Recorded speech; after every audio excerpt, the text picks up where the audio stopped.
Once again, I welcome all of us this morning.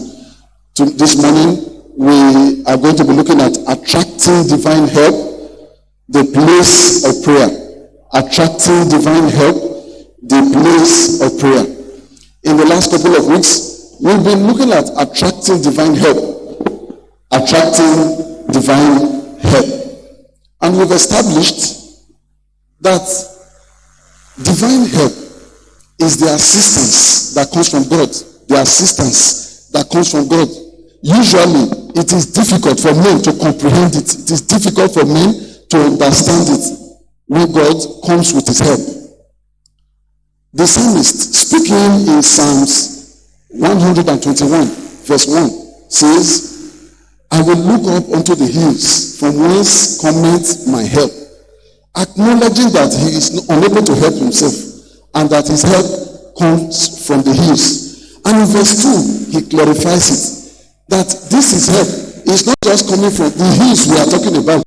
It's not a pile of stones, but that the help comes from the Lord, the God that made the heavens and the earth. This world we've established is like a battlefield. And in today's times, in times like this, we know that a lot of things have gone wrong. There is so much uncertainties, as we have said, insecurity, economic challenges, unemployment, lawlessness, corruption is entrenched in our institutions. Living as a believer in today's world has become even more challenging, much more than ever before. You are in an office where corruption is entrenched, and you want to put your feet down and stand for Christ. And it's a brother who goes to church that will be the first to tell you, now only you they go church. So it's becoming more and more challenging in these times to even live as a believer.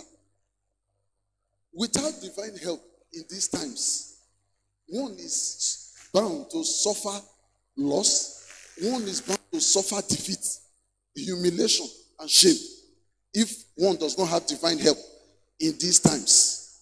But God has assured us, God has promised us that He is always there to help us. In Isaiah chapter 41, verse 13. Isaiah chapter 41, verse 13. Isaiah chapter 41, verse 13. The Bible says, for I, the Lord thy God, will hold thy right hand. This is God speaking. He says He will hold your right hand. There is no security that is much more than that God holds your right hand. You know, in those days when we were much younger, if you are bullied in school and you come home and complain to your mom holds you by your right hand and follows you to the school. There is no assurance that is greater than that. But here God is speaking to you and I. He is saying that He will hold your right hand. The Lord will hold your right hand. He said, for I, the Lord, thy God, will hold thy right hand, saying unto thee, fear not, I will help thee. The Lord is saying that He will help you in these critical times.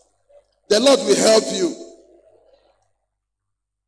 In the verses before that, the same chapter, Isaiah chapter 41, verse 10, the Bible says, God speaking, He says, fear thou not. God is saying, don't be afraid. No matter how challenging the times have been, no matter how critical things have become, God is telling us in verse 10 of that same chapter, fear thou not, for I am with thee. The Lord is with you. Be not dismayed, for I am thy God. I will strengthen thee, yea, I will help thee, yea, I will uphold thee with the right hand of my righteousness. The Lord is assuring us in His word that He will help us. Praise the Lord. God is our supreme helper. He's the one who helps all of us. But from time to time, God sends the Holy Spirit to help us. God sends angels also to help us. God could also send our fellow man to be our destiny helpers. But particularly for the fellow men that God sends to us, sometimes they may not understand how critical their responsibility, their role is in our destiny. Particularly the men that God may send to us, our helpers. Some of them may not know the role God expects them to play in our lives. So we have a responsibility to pray it through. This is where prayer comes in. We have a responsibility to pray it through. It is our responsibility to pray God to lead us to our destiny helpers. It's our responsibility to pray and secure our divine help. Praise the Lord. Prayer, we often say, is the key. Indeed, I say that prayer is the key that unlocks the door into the place of our divine help. Prayer is the key that we use to open the door that leads us to the place of our divine help. Prayer is the key that grants us access into our divine help. Matthew chapter 7, verse 7.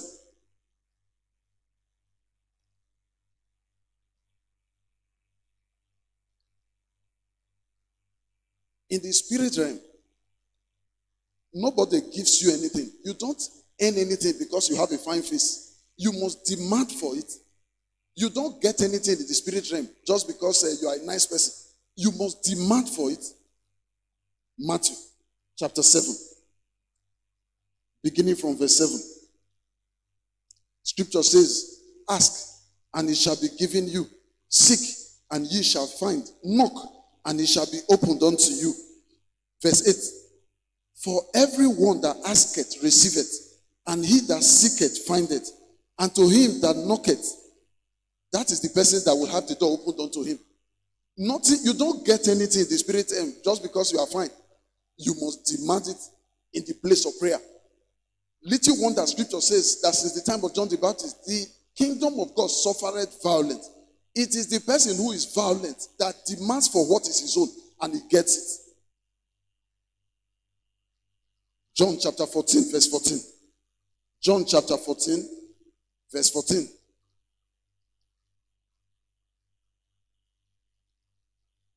Scripture says in John chapter 14, verse 14, if ye ask anything in my name, I will do it. It is what you ask that will be done for you. If you ask anything in my name, I will do it. This is what God is assuring us.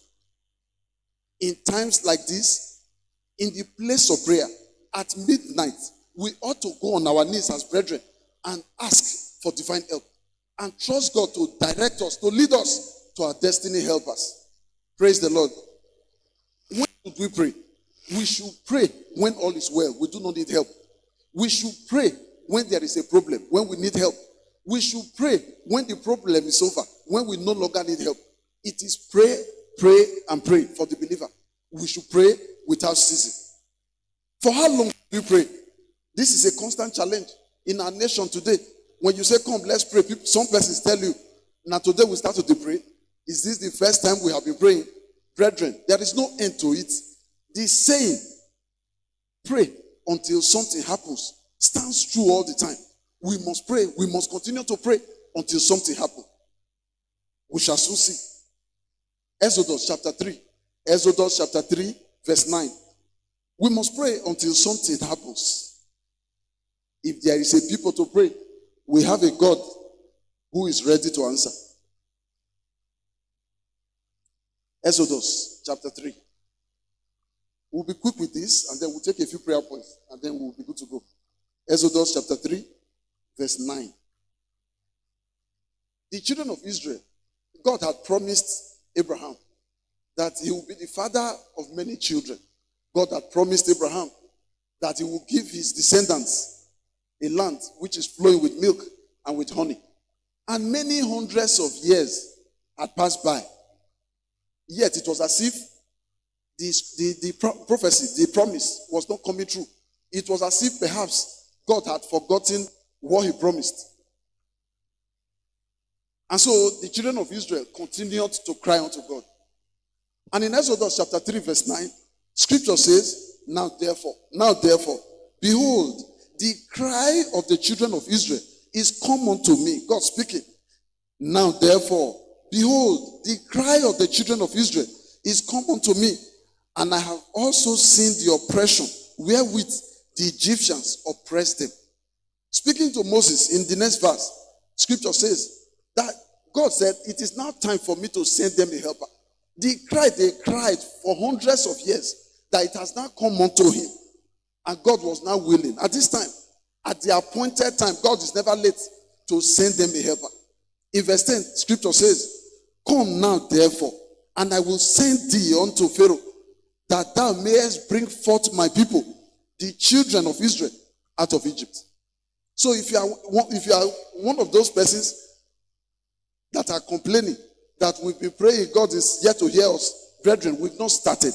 As a nation, we will go on our knees. As a nation, we will yet pray. As a church, we will yet pray. God will deliver us in Jesus' name. You don't get anything by smiling. You don't get anything in the spirit realm by smiling. You demand it in the place of prayer. At midnight, you go on your knees and demand for help. God will visit you in Jesus' name. 2 Chronicles chapter 4. 2 Chronicles chapter 4. Sorry, 1 Chronicles. 1 Chronicles chapter 4.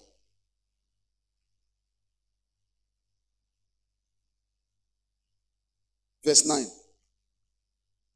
There was a man, you know him, called Jabez. Verse 9. And Jabez was more honorable than his brethren. He was more honorable than his brothers. And his mother called his name Jabez. Why? Because there were challenges. There were circumstances that were challenging around his bed. All was not well. Things were not moving on fine. There were specific challenges that surrounded his bed. And Jabez was more honorable than his brethren. And his mother called his name Jabez. Why? Because according to her, I bear him with sorrow. Verse 10. And Jabez called on the God of Israel. Jabez realized that all was not well. He realized the challenges surrounding his bed. He realized the inadequacies. He realized the problems that he was facing. He knew he could not go far without God's help. He knew he could not go far. He could not succeed. He could not make it if God failed to help him. And so what did he do? He didn't go smiling. He didn't go smiling. He trusted God. He demanded it. And in verse 10, scripture says, and Jabez called on the God of Israel, saying, oh, that thou wouldest indeed.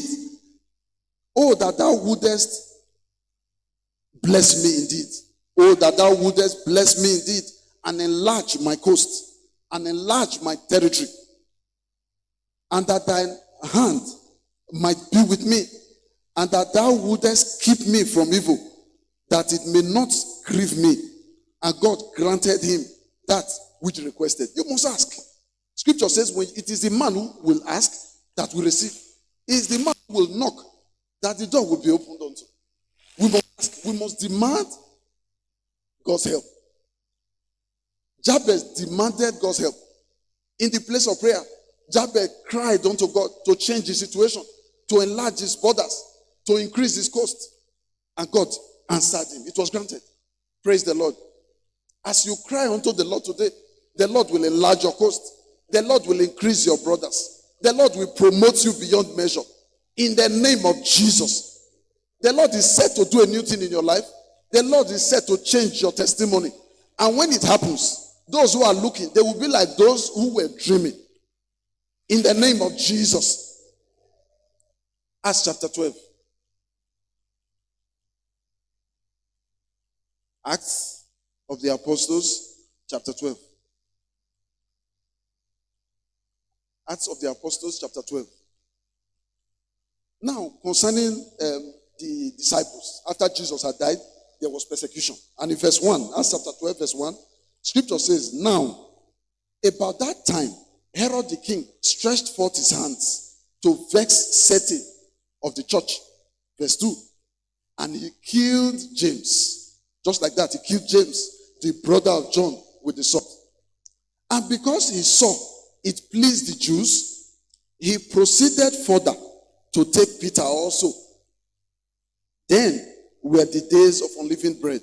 Verse 4. And when he had apprehended him, he put him in prison and delivered him to 4 quaternion of soldiers to keep him. Maximum security prison. Intending after Easter to bring him forth to the people. Peter therefore was kept in prison. But prayer, the disciples did something different this time. In the first instance, Herod came, grabbed James and slaughtered him. And nothing happened. But this time around, the disciples realized that things must change. The disciples realized that Peter will not be released because they have fine face, because they are smiling. They will not get results by just smiling in the spirit realm. So this time around, they did something differently. They prayed. Verse 5. He said, Peter, therefore, was kept in prison, but prayer was made without ceasing. So if you are one of those who think that we have prayed enough in this country, I have good news for you. We have not started. We will yet pray, and God will visit us. In the name of Jesus, God will turn again our captivity. In the name of Jesus. And we are going to be like people who are dreaming when we shall see it come forth. In the name of Jesus. They prayed. Prayer was made without ceasing of the church unto God for him. Verse 6. And when Herod would have brought him forth, the same night, Peter was sleeping between two soldiers. Do you know what that means? Maximum security. Peter was sleeping here. It's not as if they put him in a cell and they were guarding it, they fenced it round. Even inside that cell, as Peter was lying down, a soldier was lying down here. Another one was lying down here. Scripture says, and when Herod would have brought him forth, the same night, Peter was sleeping between two soldiers, bound with two chains. They didn't want to take chances. 2 chains, double. And the keepers before the door kept the prison. And behold, the angel of the Lord came upon him, and a light shined in the prison. And he smote Peter on the side and raised him up, saying, arise up quickly. Just by that word, arise up, the chains broke and fell off his hands. And the angel said unto him, gird thyself and bind on thy sandals.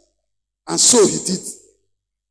And he said unto him, cast thy garment about thee and follow me. And he went out and followed him, and wist not, Peter did not know, he wist not that it was true, which was done by the angel. He thought he was dreaming. He did not know that this one was possible. And that's going to be your testimony. When God will change your story, you are going to be like somebody who is dreaming. In the name of Jesus. I do not know who has given up on you. Perhaps where you work, your story is now borrower. Everybody believe you are borrowed from virtually everybody around you. They will soon hear that you are not the lender. They will not believe themselves when they hear that you are not the one lending money. In the name of Jesus. I do not know who that child is that has vowed that he must bring disrepute to you. He must bring shame to you and humiliation. As you trust God for help, as you continue in the place of prayer, the Lord will change that story. In the name of Jesus. Men will hear of it and say, is that possible? That same child that everybody had concluded will not amount to anything. Men will hear it and say, of a truth, it is God that has done this. In the name of Jesus. Scripture says that Peter did not know. He thought he was dreaming. He did not know that this was possible. That in the midst of a maximum security prison, an angel, a destiny helper, will come in, break forth, and bring him out of chains. Verse 9, and he went out and followed him, and wist not that it was true, which was done by the angel, but thought it was a vision. He saw a vision. Verse 10, and when they were past the first and the second ward, they came unto the iron gate that leadeth unto the city, which opened to them of his own accord. And they went out and passed on through one street, and forthwith the angel departed from him. And when Peter was come to himself, he said, now I know of a surety that the Lord had sent his angel and had delivered me out of the hand of Herod and from all the expectations of the people of the Jews. In verse 12, and when he had considered the thing, he came to the house of Mary, the mother of John, whose surname was Mark, where many gathered together. They had not yet rested. Doing what? Praying. They did not rest. They did not say, we have prayed for 5 years. Enough is enough. We don't try. At least make we still sleep. They were gathered there. They were still praying. In verse 13, scripture says, and as Peter knocked at the door of the gate, a damsel, a young girl, came to check who was at the door. Her name was Rhoda. Verse 14. And when she knew Peter's voice, she heard the voice and knew that this voice belongs to Peter. She was too excited. And so she left the gate. She didn't open the door. She went to tell the apostles, I have seen Peter. Peter has come. He said, and when she knew Peter's voice, she opened not the gate for gladness, but ran in and told how Peter stood before the gate. Verse 15. And they said unto her, thou art mad. So even the disciples, as they were praying, they knew themselves that this one is not possible. Well, let's pray. Let's be praying at least to fulfill all righteousness. They knew it was not possible. How will he escape maximum security prison? How will he escape from the hand of Herod? Even they knew this one. Okay, but at least more they pray. That was he said, you are mad. You saw Peter. How? Who will deliver him? He said, but the woman persisted. She maintained. He said, I know the voice ahead. This one cannot be another person. This must be Peter. He said, and they said unto her, thou art mad. But she constantly affirmed that it was even so. So at this point, they said, well, maybe it's a ghost that you saw. It is not possible. Who can deliver this man? This is what God will do in your life the rest of this year. In the name of Jesus. Men will see, they will not believe. And Peter continued. He did not give up. He continued knocking. Verse 16. And when they had opened the door and saw him, they were amazed. They opened their mouths. They could not close it. They were surprised. And he beckoned unto them with the hand to hold their peace. And then he declared unto them all that God had done, how God delivered them in prison. This is the testimony God is bringing your way this year. In the name of Jesus. Help us. We are not going to spend the whole of today talking. We are going to take 2 or 3 prayer points and then we'll be good to go. My helper, oh, my helper, oh, my helper. There is something that makes me come into your presence. My helper. There is something that makes me come into your presence. My helper.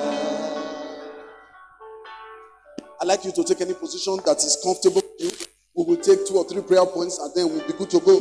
Nothing comes your way in the spirit realm except you demand for it.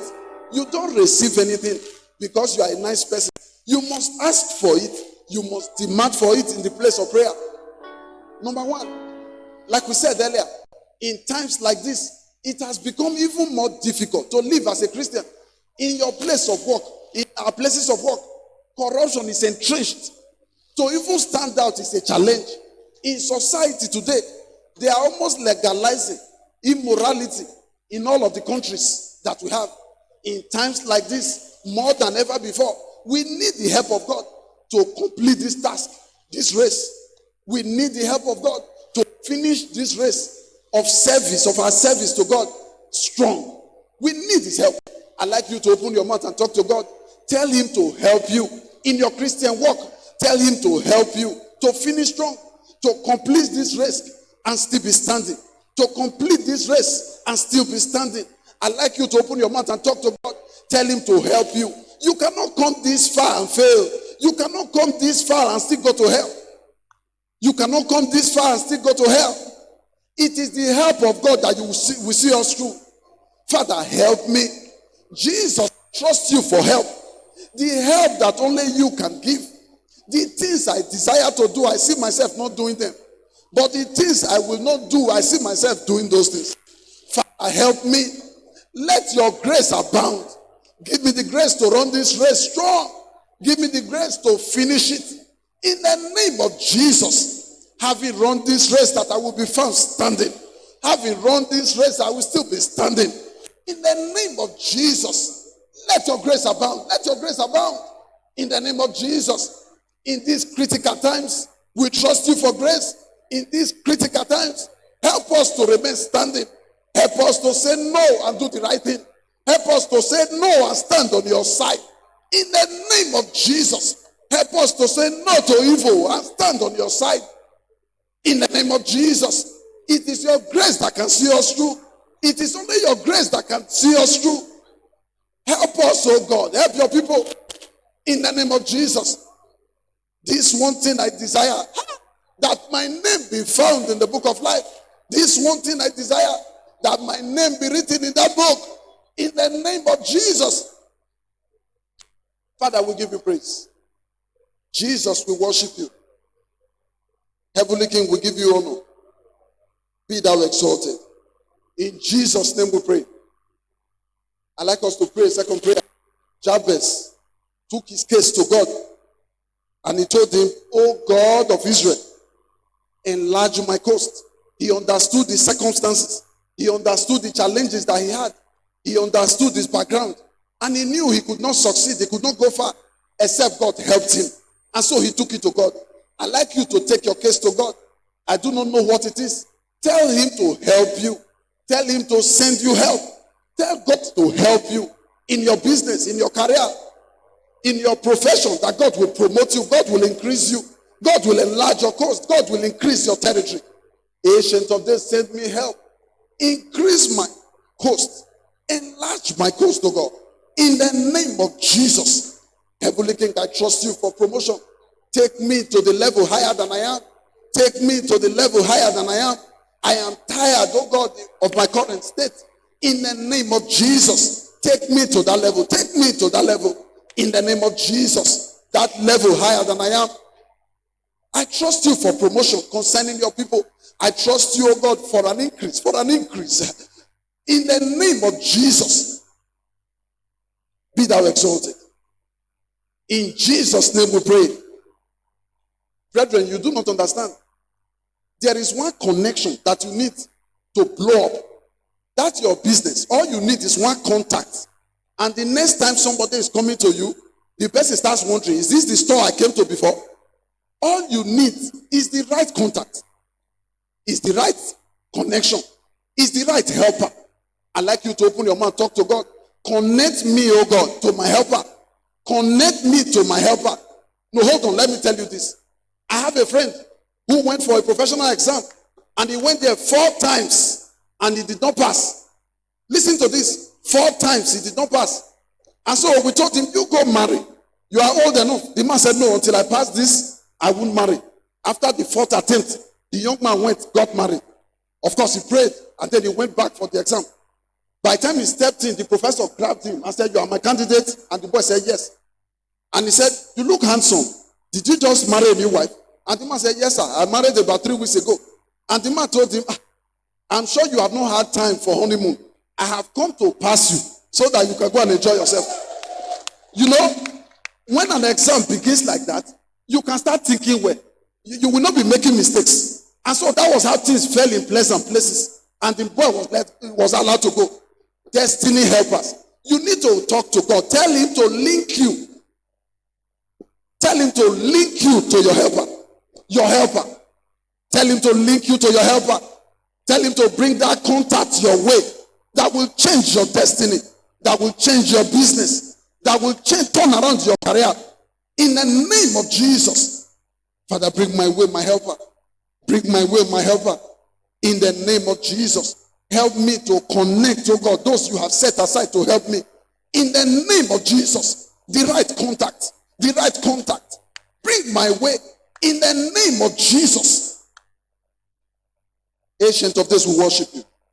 In Jesus' name we pray. We take the last prayer and we are done. Concerning our nation, like we said earlier, we will yet pray. We will not get tired. We will yet pray. You know the challenges we have, insecurity. You know the challenges we have. Our economy is down.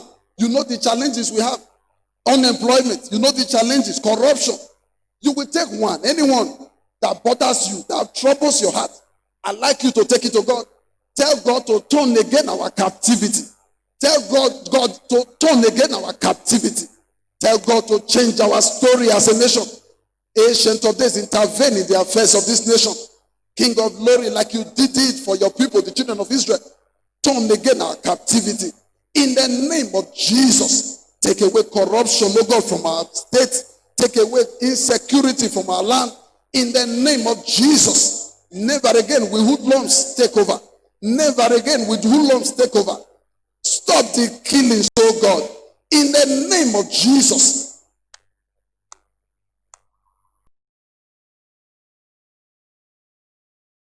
In the name of Jesus.